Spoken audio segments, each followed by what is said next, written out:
Buenas noches a toda nuestra audiencia habitual de todos los viernes a Diálogos del Café Marcos Escudero, a nuestros invitados y a los participantes en vivo mediante el Zoom.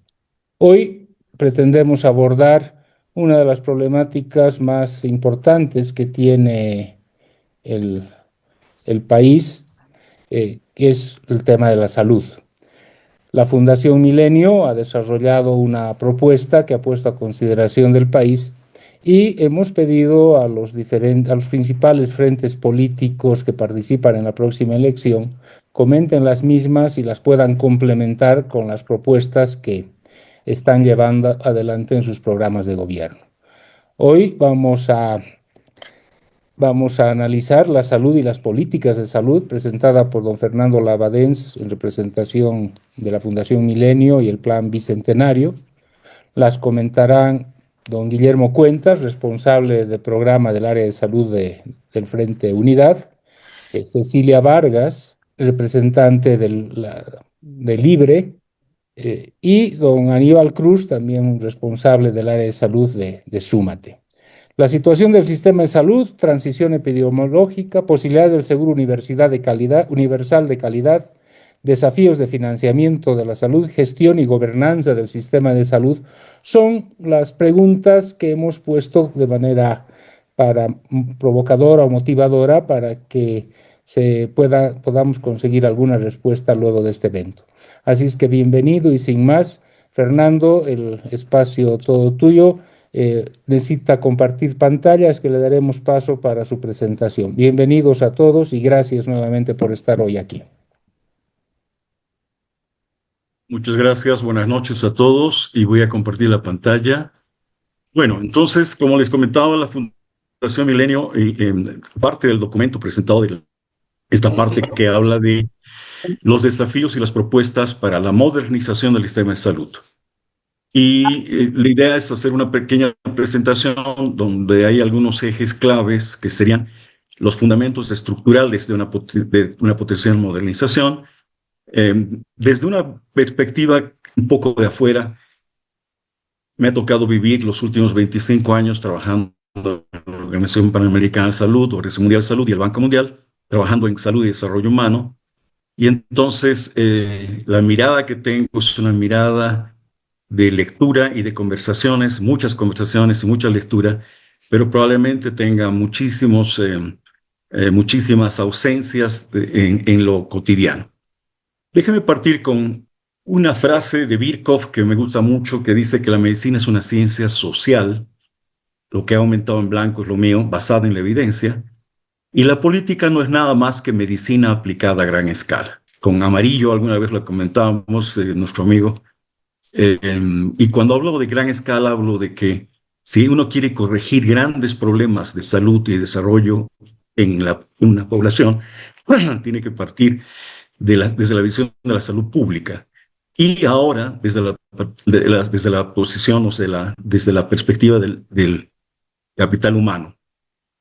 ¿Y por qué digo basada en la evidencia? Porque la medicina es una de las pocas ciencias que cada vez es más científica.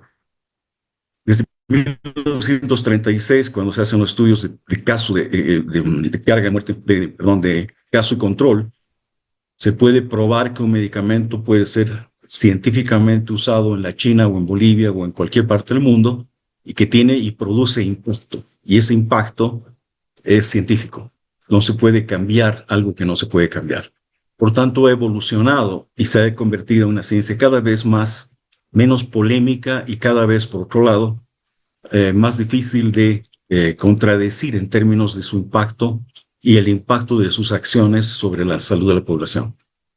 En el caso nuestro, en 1982, muchos de nosotros recordamos que era la época de la política sanitaria, donde se crea un primer consenso y partimos de un hecho fundamental, que es la salud es un derecho humano. Y obviamente ya no se puede reducir o ir atrás en esta visión de que la salud es un derecho. Y para reducir la muerte y enfermedad en el país hay que aplicar la medicina a gran escala y hay que aplicarla desde la perspectiva de la salud pública y nosotros elegimos partir de la atención primaria de salud. Este es un momento clave Esta es una consolidación del derecho sanitario a la salud de todos los bolivianos.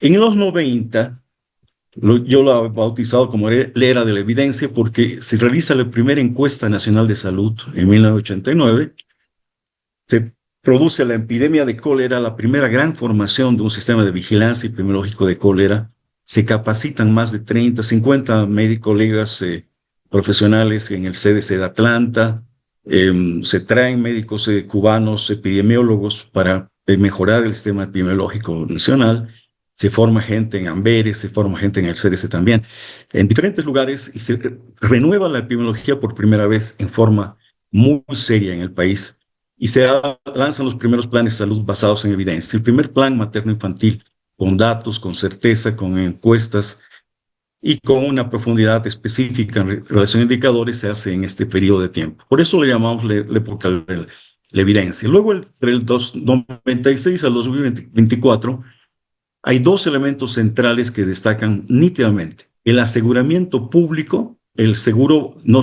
la seguridad social como la caja, sino lo que se llama como aseguramiento público, y la mejora al financiamiento de la salud y presupuesto en salud. Es bien importante remarcar que desde el 2000 que teníamos un presupuesto, un PIB en salud de 2.5, prácticamente el 80-90% del PIB era del sector público, crece hasta el 5.8 del PIB actual. Quiere decir que hay un crecimiento importante, notable. En 2025, y este es el desafío, sobre todo de nuestros colegas presentes que van a gobernar o van a participar en una elección y ojalá en el consenso de un nuevo proceso de salud, se inicia algo que yo lo entiendo como, porque el mundo está en eso, en que la salud ya no es solamente un derecho, sino es parte fundamental del capital humano. Y el capital humano es parte fundamental del desarrollo económico en país. Se considera que el capital humano en países como el nuestro, con nuestro nivel de PIB, más o menos contribuye entre un 25 a un 45% del crecimiento económico del PIB. Países como Japón, Alemania, que estaban después de las guerras, estaban en cero, por su capital humano vuelven a ser potencias económicas. Por tanto, salud es eje central del capital humano. Y quiero mostrarles algo. Bueno, un par más de ejemplos en relación a salud. Tiene que ser mucho más multisectorial, tenemos que interactuar más con educación, más con otras áreas, tiene que basarse mucho más en la evidencia. Esto nos lleva a un movimiento donde hay que repensar la salud desde un punto de vista económico, matemático, de inteligencia artificial, etcétera, etcétera. Y sobre todo, reforzar la rectoría y algo que se está cambiando en el mundo. No se habla tanto ya de calidad, mucho menos de calidez, sino de gobernanza en la clínica, con sistemas que sean cada vez más productivos y eficientes. Déjenme mostrarles esta lámina.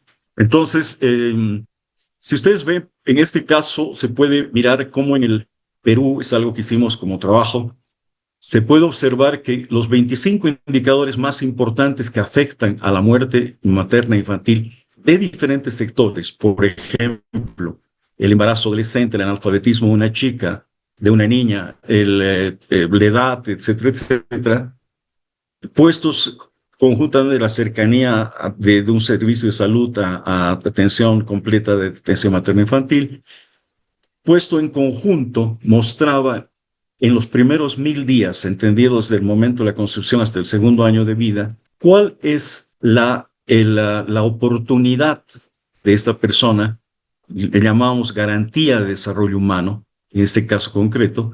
Podemos ver como en Lima metropolitana la garantía de desarrollo humano para estas personas es de cerca del 70%, mientras que en Huánuco es menos del 30%.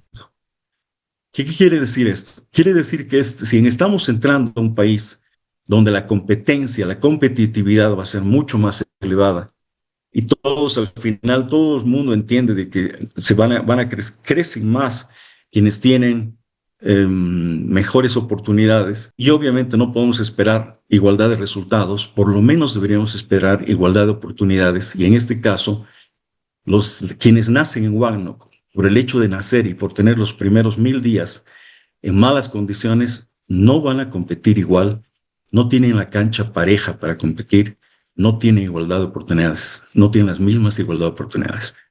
Este es el concepto del capital humano, la idea de que el Estado desarrolle grandes capacidades de garantías de calidad, garantías explícitas de igualdad de oportunidades. Y bueno, entramos ya en concreto al tema de fondo, no olvidarnos la pregunta que ha repercutido, he escuchado en el último foro donde participaron dos candidatos, a uno que decía que la salud no había mejorado nada. La pregunta es, ¿mejoró la salud de los bolivianos desde 1990? Y la verdad es de que sí. Bolivia disminuyó su carga de muerte de enfermedad. Si ustedes ven, la salud ya no se puede medir por mortalidad infantil y materna, que es lo tradicional. En ambas ha caído, pero lo que sí puede verse de verdad y medirse de una forma más científica son los años de vida perdidos por discapacidad, o lo que se llama DALIS o ABAT. Y Bolivia ha disminuido su carga, la carga de muerte de enfermedad. Fíjense ustedes el tamaño de la torta de carga. Bolivia tenía un total de 63.000 DALIs en el 1990. En el 2019 cae a 29.885, casi la mitad o menos. Es decir, se disminuye notablemente la carga de muerte de enfermedad. Y esto con una disminución de la mortalidad materno-infantil, sobre todo categoría 1, un poco de las transmisibles que también disminuye, pero lo que llama la atención es que el 2021 la carga vuelve a subir. ¿Esto de dónde lo tomo? Esto lo tomo de algo que se llama Instituto de Health Metrics, que es el instituto que ha logrado compilar información de todos los países del mundo, y en el caso de Bolivia tiene más de 32 documentos, encuestas, y lo que no se sabía se crea con inteligencia artificial, algoritmos, que cuando se compara con países que han hecho estudios de carga, muerte, enfermedad, como la Argentina, la diferencia es apenas de 5 o 3%. Entonces, este es el único estudio que hay, pero no hay estudios suficientes en Bolivia de carga de enfermedad, pero esto nos muestra algo dramático, que Bolivia, por un lado, de una manera sostenida, ha ido bajando la carga de muerte enfermedad, pero que hay un shock, algo que la eleva entre el 2019 y 2021. ¿Y qué es? Lo que es la crisis del COVID. En el estudio que publica el Lancet hace muy poco, y también con datos reflejados de lo que se llama excesos de muerte de enfermedad, hay un canal endémico que se llama epidemiología, un mínimo de muertes por año y un máximo de muertes por año, y en el medio del canal endémico, lo que supera la cifra superior y la cifra inferior, muestra lo que es exceso y defecto. En este caso, en Bolivia se reportan 22.540 muertes, pero el exceso de muertes supera los 135.560. El año 2021 hay un exceso de mortalidad cuya causa es 90% atribuible al COVID, y esa causa nos está mostrando que en un año, cada año mueren alrededor de 70.000, 80.000 personas. En un año se duplica casi el número de muertes. Ese número vuelve a aparecer en el año 2022. Vean ustedes las cifras del INE y van a confirmar que ese es el dato exacto. ¿Qué es lo que ha pasado? ¿Por qué hemos tenido un shock epidemiológico tan importante? No se puede culpar solamente a las medidas de la gestión, de las gestiones a las que les tocó enfrentar el COVID, sino al enorme defecto de la formación de un área tan crítica que es la epidemiología, en nuestra capacidad de respuesta de epidemiología de campo, de epidemiología de programa y también de epidemiología más sofisticada, matemática. Me acuerdo ahora de Ferguson en el Colegio Imperial de Londres, que nos decía, apenas nacía el COVID en la China, empezaron a hacer tasas de replicabilidad de la enfermedad. Nos decía que iba a ser esto una epidemia. Hubo países que no quisieron creerlo. Ferguson tuvo que ir 5 veces a explicarle al presidente de Estados Unidos, y al final tomaron decisiones serias sobre tomar medidas. La ausencia de una entidad central que sea capaz de controlar o de apoyarnos a controlar nos provoca todo el tiempo que estemos corriendo detrás de las epidemias, corriendo detrás de agotar un problema epidemiológico concreto. Una más respecto a la carga, muerte, enfermedad, para que ustedes vean qué ha pasado con la carga. Pueden ver ustedes que cada día muere una mujer de muerte materna, esta es la realidad actual, y cada día mueren 5 mujeres por cáncer de cervix. Quiere decir que las enfermedades han ido cambiando desde la mortalidad producida solamente, o mayoritariamente por mortalidad materno-infantil, a enfermedades producidas por enfermedades crónicas. Y las dos tienen que ver con población pobre y mujeres y madres. Conclusión, estamos frente a un modelo de atención y gobernanza de la clínica, que es el que vivimos actualmente, que necesitamos corregir de una manera dramática, porque es un modelo de atención curativo y materno-infantil. En este momento, un centro de salud al que uno puede acudir no le da posibilidades de diagnóstico concreto sobre enfermedades de transmisión, enfermedades más bien no transmisibles, crónicas. Segundo, no trabaja por resultados. Esto es bien importante. Hay ejemplos concretos de países que decidieron abatir un problema concreto, un problema que le producía mucho daño a su población. Pongo el ejemplo de la desnutrición en el Perú. El Perú tenía una tasa de desnutrición enorme. La tasa de desnutrición era la segunda después de Guatemala. Y crearon un programa que se llama Programa por Resultados. El trabajo era por resultados. Los resultados se planteaban en términos de vamos a disminuir la desnutrición en el Perú, y el Ministerio de Hacienda mandaba a 10 indicadores claves. Los indicadores claves están definiendo dónde se puede ajustar el cinturón para abatir una enfermedad. Por ejemplo, los niños desnutridos que entran al colegio, ¿cómo hacemos en la escuela para corregir eso? O la estimulación temprana de los chicos que están desnutridos con alimento complementario, etcétera, etcétera. 10 elementos claves, y ellos se mandaban incentivos a las escuelas, a los centros de lactancia, etcétera, etcétera, para producir cambios a través de los incentivos de toda la línea de cuidados. Los 10 eran cuidados esenciales. ¿Qué pasaba?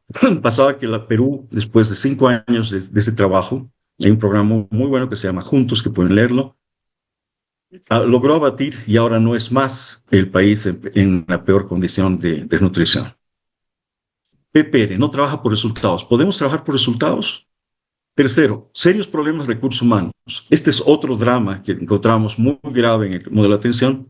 Hay 15 formas diferentes de contratar recursos humanos.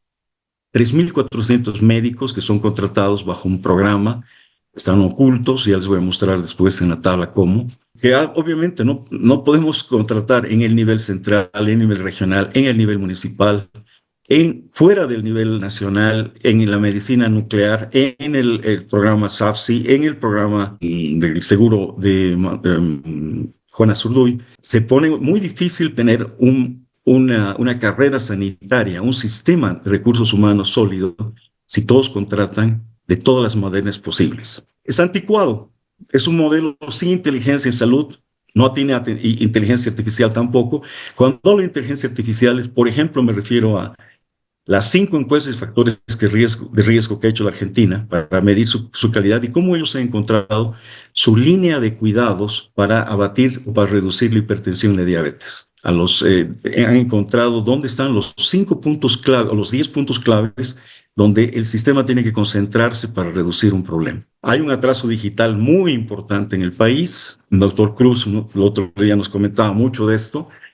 No hay telesalud, que es prácticamente algo nuevo, mucho más. En Wuhan acaban de inaugurar un hospital donde prácticamente todo es telesalud, ¿no? La semigobernanza fragmentada nos habla también de que hay un problema atrasadísimo en lograr que haya una unidad de gestión. Y obviamente este es un desafío de inteligencia muy, muy importante para poder discutir cómo corregimos la fragmentación de un pedazo del sistema manejado por los municipios, otro pedazo por el sistema central, otro pedazo por el sistema regional. La anticuada concepción de calidad y calidez me ha llamado mucho la atención en el programa que presentó Andrónico, un candidato que mencionaba salud con calidez. Me ha llamado mucho la atención porque no es fácil medir la calidez. No sé si es por calidez de temperatura, calidez de trato, o qué tipo de calidez. ¿Cómo podemos, esa es la propuesta de un sistema, mejorar la calidez del sistema? Es ineficiente en términos de que no se miden las líneas de cuidado, poco productivo. Hay un problema muy serio de la productividad del sistema. Tasas de cobertura muy bajas, tasas de productividad en general bajas. Quiero Fernando, mostrarles que es una línea de... 10 minutos más tenemos, porfa. Bien, quiero mostrarles qué es una línea de cuidados. Una línea de cuidados pueden verlo ustedes acá. Esto es para, si nos pusiésemos un indicador, como reducir el cáncer de cervix al 50%, necesitamos hacer estos 5 pasos. Primero, educación sexual y reproductiva en las escuelas. ¿De quién dependen las escuelas? Actualmente, ¿cuánto es? 30%. Vacunación con HPV, 50-70%. Es la vacunación actual. Algunos dicen 50 y oficialmente se dice 70, en realidad está en el número más cercano al 50. Depende del SEDECA, SEDUCA y municipios.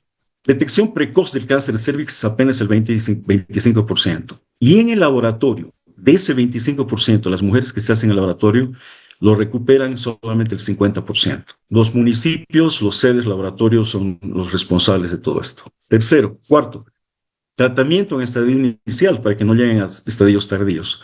15 a 25%.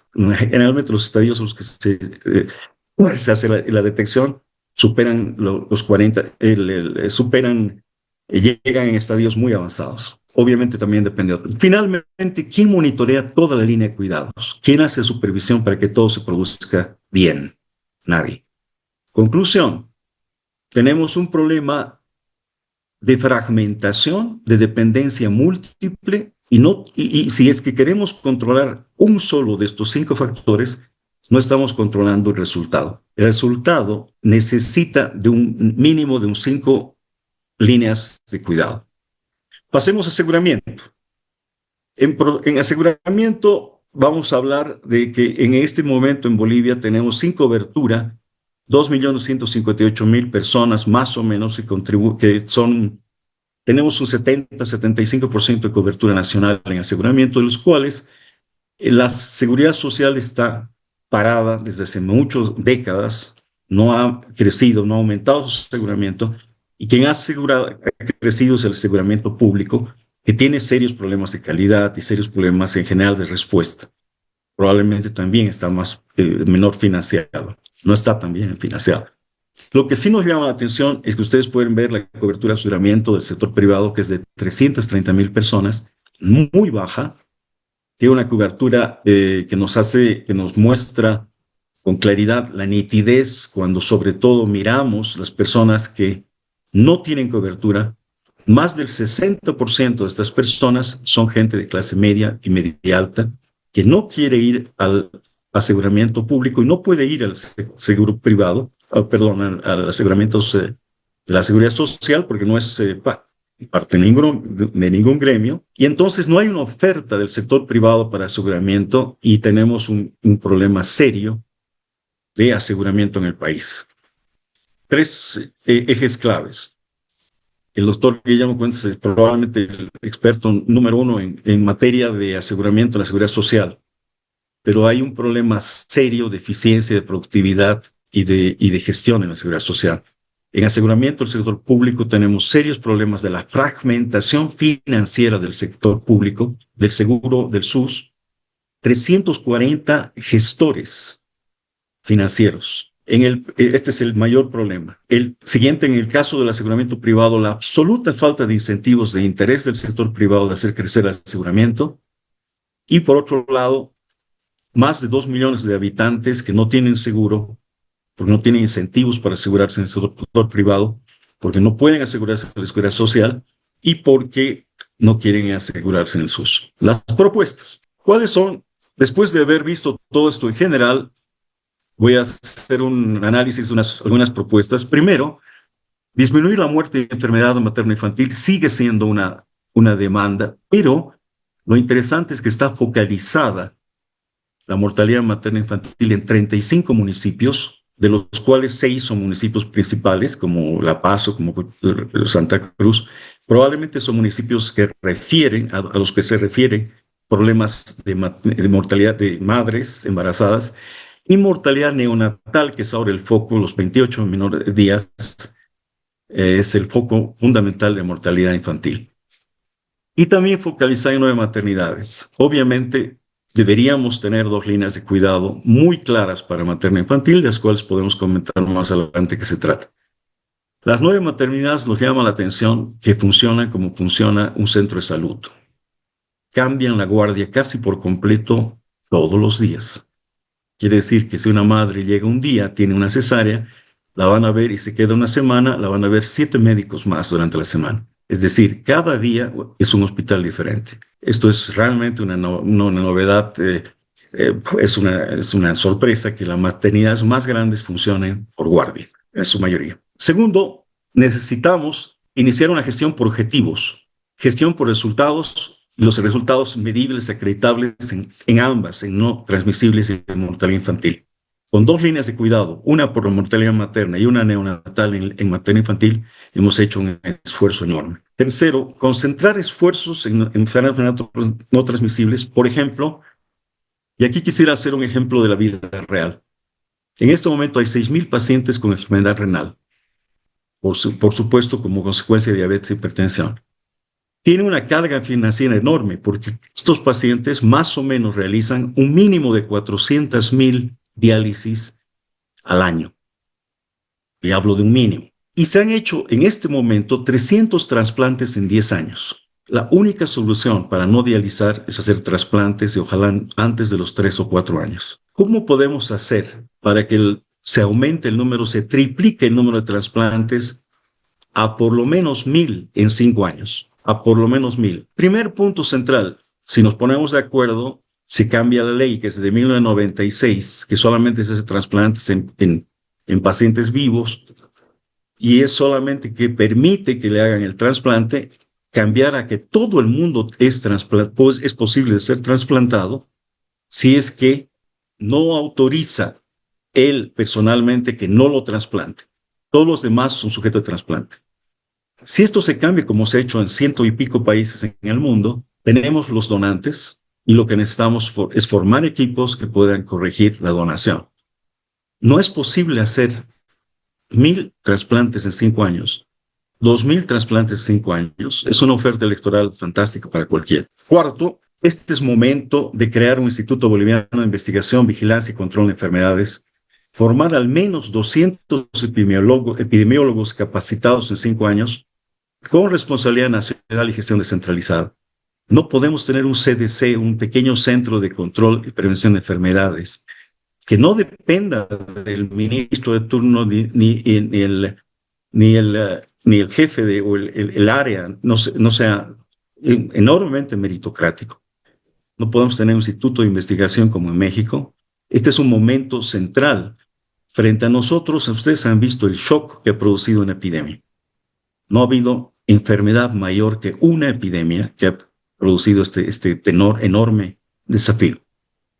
5. Desarrollar la salud informática y digital para los servicios de salud a nivel nacional.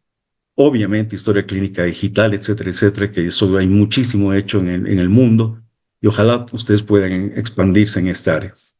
Mancomunidades metropolitanas de gestión. Esto es vital. He escuchado la descentralización hasta el último nivel, lo cual un poquito me pone los pelos de punta porque los problemas más serios de la región en Colombia, en Brasil y sobre todo en Colombia, en Chile también, ha sido la descentralización del recurso humano hasta el nivel municipal. Este es un problema muy serio. Creo que todos podríamos estar de acuerdo en una descentralización hasta el nivel regional, pero hasta el nivel municipal es pulverizar el sistema de salud a nivel de 340 pequeños sistemitas. Hay que generar características clásicas para una carrera sanitaria, características comunes a todos, con incentivos probablemente. Se puede descentralizar recursos humanos hasta el nivel regional, pero hay que tener un enorme cuidado de repetir los errores que se han cometido en Colombia y Brasil, donde se puede aprender muchísimo de qué es lo que no hay que hacer. La creación del Instituto Boliviano de Gobernanza de la Clínica para medir calidad, eficiencia, productividad, líneas de cuidado, y ojalá todos castiguemos a quien vuelva a decir calidez del sistema de salud. 8. Creación de 4 macromancomunidades financieras para reducir costos transaccionales y aumentar eficiencia en las metropolitanas. Y acá estamos hablando de algo mucho más sofisticado. La creación de 4 mancomunidades financieras, estamos acá en un tema central que es cómo podemos crear mancomunidades financieras. Una de las cosas un poco en la imagen del vicepresidente de Truto que sugería hacer sexy a Bolivia. Bolivia fue sexy en dos momentos en salud. El primero, cuando venían a ver por qué no había epidemia de cólera en Bolivia, en un país que estaba rodeado de países que tenían cólera. Y el segundo, cuando se exportaba el seguro materno-infantil, los seguros, aseguramientos públicos. Me acuerdo de la gente del SIS, del Seguro Integral de Salud del Perú, cuyo nombre se puso en Bolivia, que veían un error, entendíamos con ellos el error que había habido en pulverizar el financiamiento del Seguro Universal de Salud, porque crea 340 unidades de compra, problemas serios en general, y la forma de que podíamos, cómo podíamos corregir eso, ellos lo corrigieron con un solo comprador. El risk pooling financiero estaba en manos de un solo gestor. Y ellos tienen un solo gran proveedor. No puede ser que un municipio no tenga dinero para pagar una cesárea y otros les sobre el dinero cada año. Y encima, el municipio que no tenga financiamiento adecuado tenga, por ejemplo, 2 casos de enfermedades crónicas o serias. Por eso se trata de 4 grandes mancomunidades financieras que ojalá puedan tener un directorio con ellas. 9, el reaseguro en salud.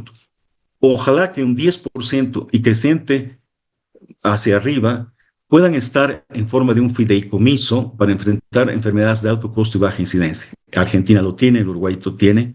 Administrado, ojalá, por el sector privado con incremento de valor, aplicable a todos los seguros. ¿Qué quiere decir esto? Que si un niño tiene una leucemia y tiene que no hagan huelga a sus familiares para conseguir dinero para esto, viene del reaseguro. Y el reaseguro tiene la obligación de financiar esa enfermedad de alto costo y baja incidencia de los fondos del SUS, que además sobran todos los años. 10, afiliación anual de la población en el SUS. 11, creación del módulo financiero en el Data SUS. Nos sorprendía mucho cuando un funcionario internacional me decía que 23% de los municipios reportan sobre el financiamiento del SUS y que estaban muy felices porque habían logrado esta cifra este año. Plan Nacional de Inversión Concertado Eficiente de la Seguridad Social de corto plazo para evitar duplicación con el sector público y entre sí, y la concertación financiera y de prestaciones al interior de la seguridad social con el sector público para aumentar eficiencia y reducción de subsidios cruzados. Hace poco, me acuerdo en una conversación, alguien mencionó que el sector público, el sector privado, y sobre todo el sector privado, tiene miles de camas vacías en el sistema. No es posible concertar para mejorar la eficiencia. Quiero mostrarles, este es el final, y bueno, gracias.